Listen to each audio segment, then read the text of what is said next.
말씀의 제목은 낡은 틀을 깨고 새로운 시작으로 라는 제목으로 함께 생각해 보겠습니다. 새로운 시작이라는 것은 우리 가운데 언제나 활력을 불러일으키고 또 멈춰 있던 것을 다시 움직이게 하는 그런 힘이 있는 것 같습니다. 마치 새해 아침의 해돋이처럼 새로운 시작은 우리에게 희망과 기대를 안겨줍니다. 하지만 진짜로 새로운 시작이라는 것은 그냥 시간이 흘러서 주어지는 게 저절로 되는 게 아닙니다. 우리가 오랫동안 당연하게 여겨왔던 생각, 또 습관, 이런 가치관, 우리들을 꼭 붙잡고 있었던 이런 것들이 이제 고정관념이라는 것들을, 그런 낡은 틀을 깨야 비로소 새로운 시작이 가능하다라는 것입니다. 오늘 우리가 함께 나눌 말씀은 사도 베드로가 특별한 환상을 통해서 어떻게 그의 낡은 틀을 깨고 또 새로운 시작을 맞이하는지 보여주는 그런 장면입니다. 참 재밌는 것은 뭐냐면 지금 10장입니다. 근데 오순절 마가 다락방은 한참 전이에요. 성령의 뜨거운 체험을 했음에도 불구하고 지금 10장에 와서도 베드로의 그 낡은 틀이 깨어지지 않았다라는 것이죠. 시간이 흘렀다고 해서 그냥 자연스럽게 그런 어떤 변화는 주어지지 않는다라는 게 오늘 우리가 말씀을 대하는 첫 번째 시작의 어떤 그런 큰 근거가 되는 것 같습니다. 이 말씀을 통해서 우리도 어떻게 낡은 생각의 틀을 깨고 하나님께서 주신 새로운 은혜를 향해 나아갈 수 있는지 그 생각을 가지고 은혜를 나누는 시간 되었으면 좋겠습니다. 오늘 본문의 배경은 그렇습니다. 어느 날 정오에 베드로가 욥바라는 곳에 있는 무두장이 시몬의 집 이제 옥상에 올라가서 기도를 하고 있었습니다. 기도하고 있는데 갑자기 이상한 광경을 보게 되는 거죠. 하늘에서 큰 보자기가 내려오는데 그 안에 온갖 짐승들이 들어 있었습니다. 그런데 문제는 그 짐승들 중에는 유대인들의 율법 가운데 먹지 말라고 정한, 즉 부정한 짐승들이 거기에 섞여 있었다라는 것입니다. 그때 하늘에서 베드로야 먹어라 라고 이제 음성이 들리게 되죠. 베드로가 깜짝 놀랐습니다. 단호하게 이야기를 하죠. 거절하는 거죠. 절대 안 됩니다. 제가 어렸을 때부터 더럽거나 깨끗하지 않은 것은 먹어본 적이 없습니다 라고 이야기를 했어요. 어젠가 그젠가 저희 둘째 아이가 땅바닥에 자기가 좋아하는 먹는 것이 떨어졌어요.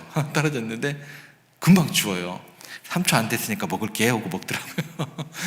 아이들은 뭐 그런 내용이 있나 봐요. 어찌됐건 베드로도 자기가 생각했던 또 자기가 자라왔던 어떤 그런 율법에 그 근거해서 절대 안 됩니다. 제가 어렸을 때부터 더럽거나 깨끗하지 않은 것은 먹어본 적이 없습니다 라고 이야기를 했습니다. 그랬더니 다시 하늘에서 소리가 들리죠. 하나님께서 깨끗하게 하신 것을 너가 더럽다고 하지 마라. 이런 일이 3번 반복된 후에 보자기는 이제 하늘로 올라갔습니다. 베드로가 참 독특한 놀라운 환상을 경험하게 됩니다. 그런데 그 마음 깊이 속에 자리 잡고 있는 고정관념, 특별히 유대인들의 그 음식 규정에 대한 고정관념이 이제 적나라하게 그대로 이제 드러나는 장면입니다. 이거는 단순히 음식을 가리는 문제가 아니게 됩니다. 거기서 끝나는 문제가 아니게 됩니다. 유대인들에게 음식 규정이라는 것은 뭐냐면 단순히 그들이 기호의 문제가 아니에요. 나는 너희들과 달라라는 그 출발점이 되는 거예요. 그들의 정체성을 규정하는 굉장히 중요한 요소가 된다라는 것입니다. 우리나라 같은 경우는 만약에 어떤 것을 얘기할까요? 자꾸 요즘에 중국에서 우리의 한복을 자꾸 넘겨서 이렇게 가져가려고 하기도 하고 또 뭐를 또 가져가려고 하죠? 김치 뭐 이런 것들을 근원이 자기들이다라고 가져가기도 하고 그런 느낌의 것으로 생각하면 좋을 것 같습니다. 김치를 빼놓고는 우리의 어떤 그 밥상을 상상할 수 없는 것처럼 유대인들에게 있어서 율법에 따른 음식 구분은 너무나 당연한 것이었다라는 것입니다.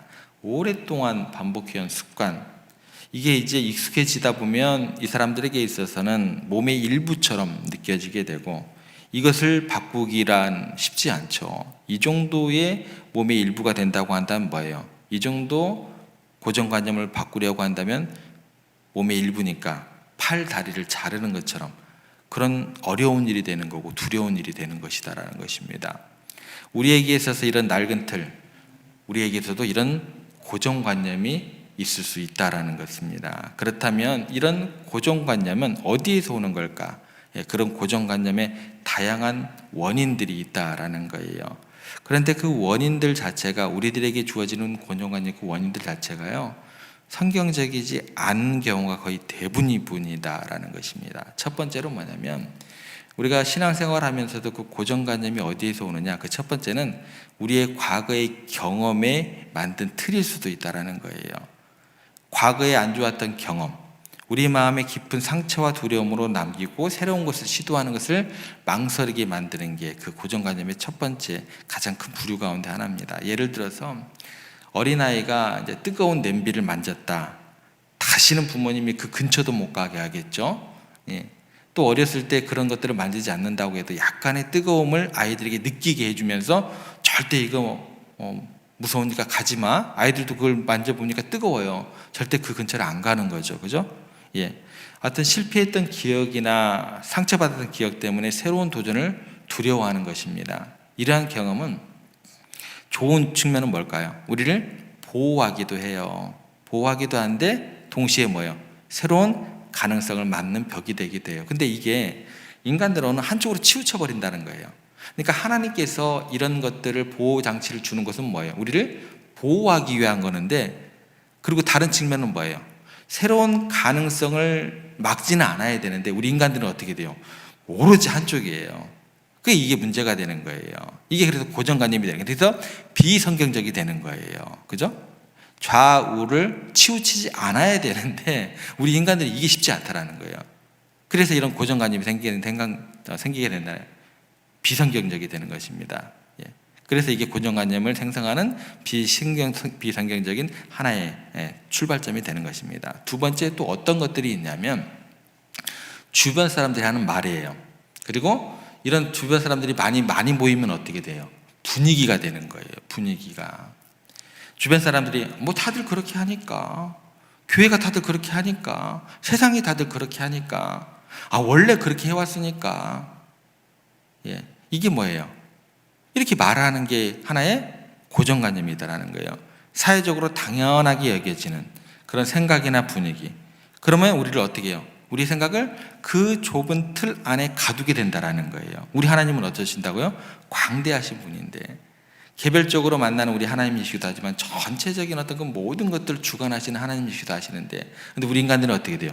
꼭 이쪽으로만 치우치게 된다.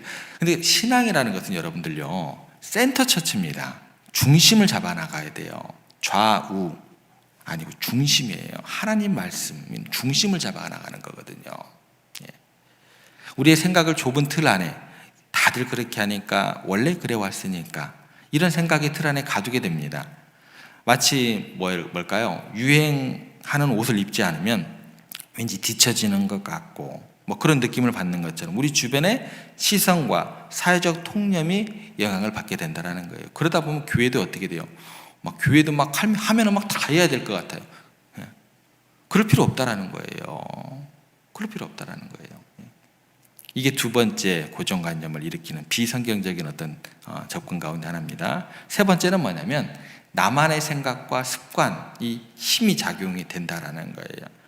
중요한 요인이 됩니다. 내가 편하고 익숙한 방식만 고집하는 습관은요, 새로운 것들을 받아들이기 굉장히 어렵게 만듭니다.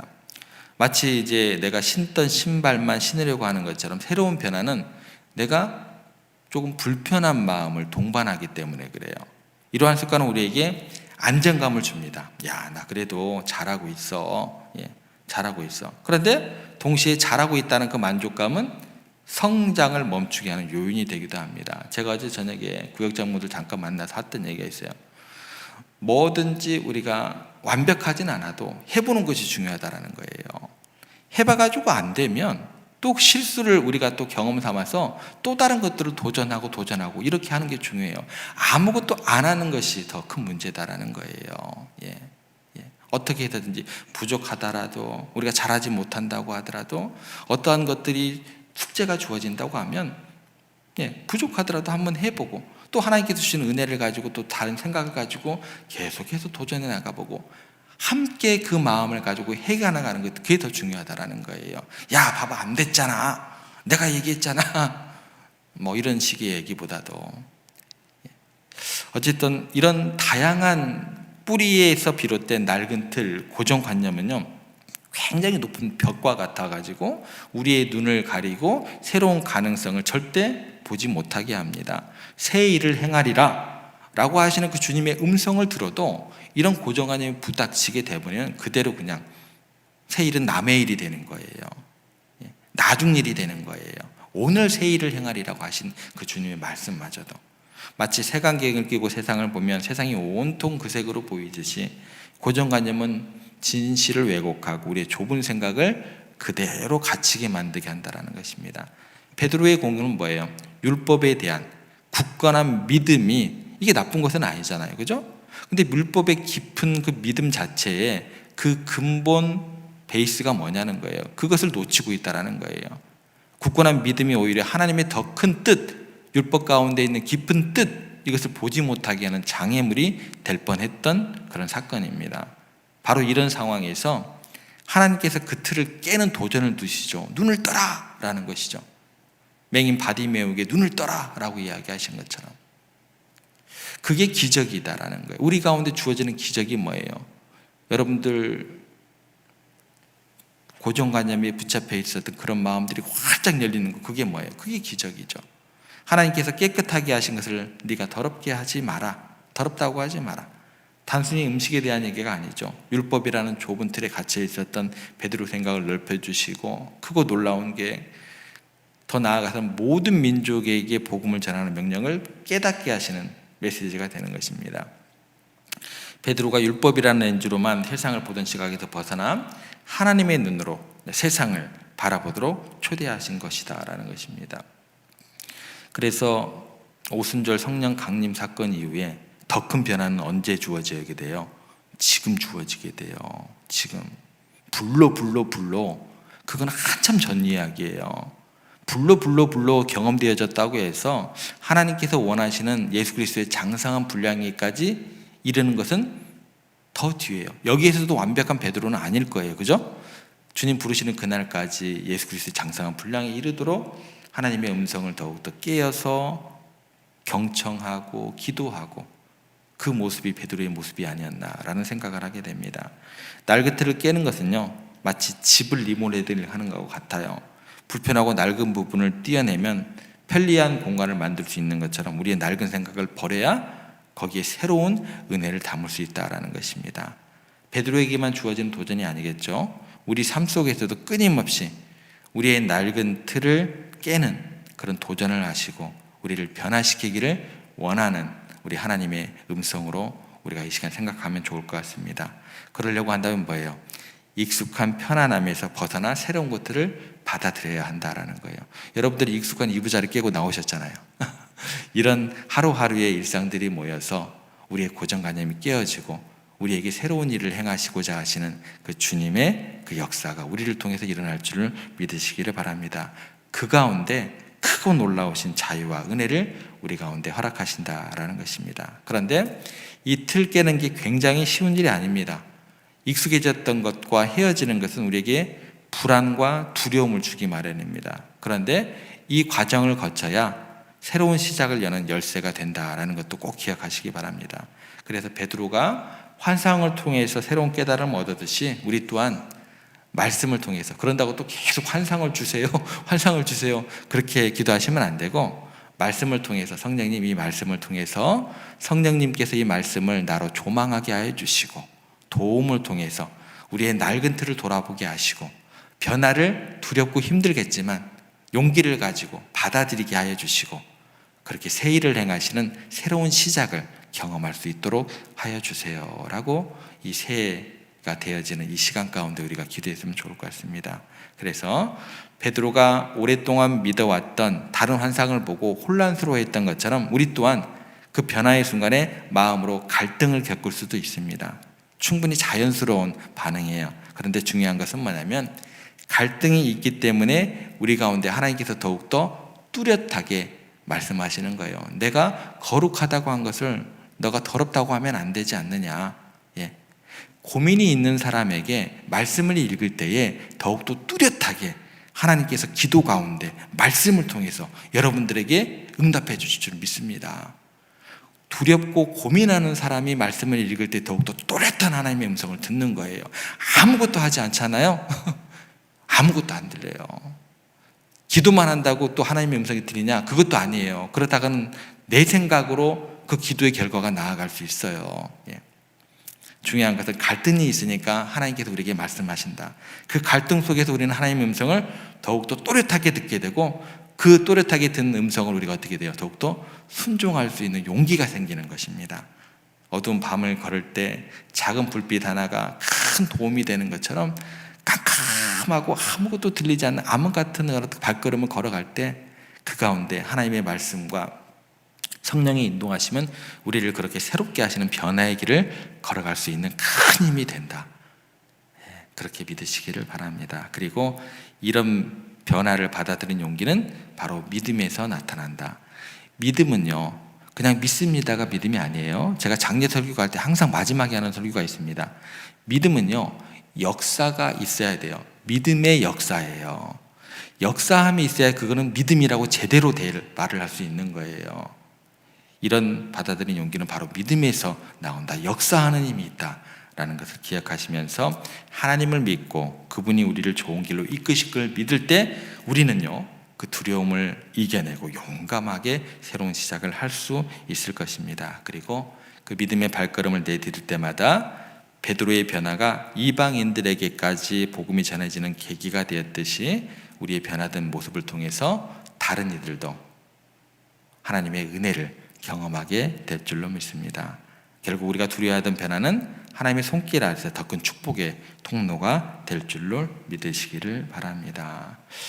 오늘 이 시간이 우리 모두가 다시 한번 새해를 맞은 새로운 마음으로 열심으로 이전보다 더 성실하게 기도하고 말씀 읽고 묵상을 하실진데, 하나님께서 주시는 새로운 시작을 경험하기 위해서 어제보다 다른 나, 오늘보다 다른 내일을 꿈꾸시면서 고정관념을 깨뜨리시고 그 틀을 깨뜨리시면서 새로운 시작을 주님과 함께 행하시는 여러분들 되시기를, 그렇게 기도하는 여러분들 되시기를, 그렇게 기대하신 여러분들 되시기를, 그럼을 통해서 하나님의 일하심을 전에는 누리지 못했던 더 큰 은혜를 누리게 되시는 2025년 여러분의 삶이 되시기를 주님의 이름으로 축복합니다.